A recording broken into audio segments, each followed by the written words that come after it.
ये बात। Ram Ram.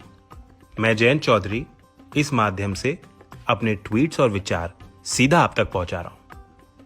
RBI governor ने प्रेस ब्रीफिंग में स्वीकार किया है कि उनके अनुमान में 25 सालों में पहली बार भारत का एक पूरा साल नकारात्मक यानी शून्य से नीचे की विकास दर के साथ गुजरेगा।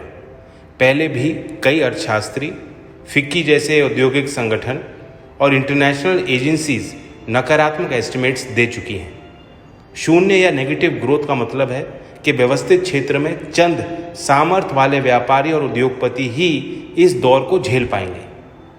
अव्यवस्थित क्षेत्र का तो हाल बुरा होना है। अमीर और अमीर हो जाएंगे।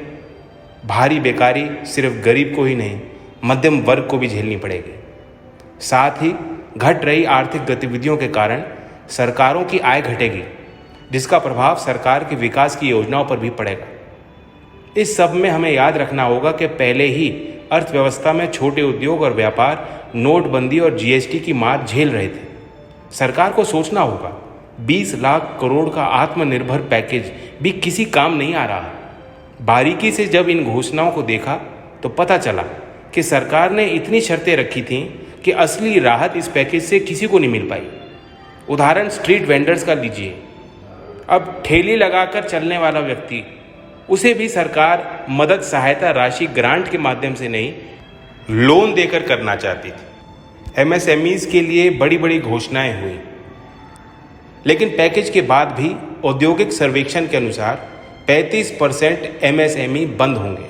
47,000 उद्यमियों ने ऑल इंडिया मैन्युफैक्चरर्स ऑर्गेनाइजेशन के सर्वेक्षण में अपनी राय दी। असल में लोन कोलेटरल फ्री और सरल करने की बात वित्त मंत्री ने की थी, लेकिन पता चला कि जो एमएसएमई पहले से ही अकाउंट चला रहे थे, बहुत कम को फायदा मिलेगा। सरकार ने अभी तक भी स्टार्टअप्स के लिए कोई ठोस काम नहीं किया और लगातार घट रही मांग चिंता का विषय है। ग्रामीण भारत में बड़ी भूमिका किसानों की है। किसान को भी मंडियों पे इन दिनों में मायूसी ही मिली। सरकारी खरीद का प्रबंधन भी उत्तर भारत के कई राज्यों में खराब रहा। दूध का दाम घटा, गन्ने का भुगतान नहीं हुआ, किसानों को भी 20 लाख करोड़ का हिस्सा नहीं मिला। अभी भी सरकार कदम उठा सकती है। केंद्र सबसे पहले राज्य सरकारों को जीएसटी के लंबित भुगतान को करे, क्योंकि जमीन पर राज्यों को ही जनता के स्वास्थ्य, शिक्षा और विकास पर संसाधन जुटाने होंगे। सर्विस सेक्टर, टूरिज्म, हॉस्पिटैलिटी बुरी तरह प्रभावित है।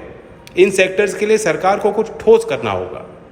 और फिर मांग बढ़ानी है तो कृषि के प्रति अपनी बेरुखी को भी सरकार को खत्म करना होगा। तो आज की ये बात जरा आप भी सोचें।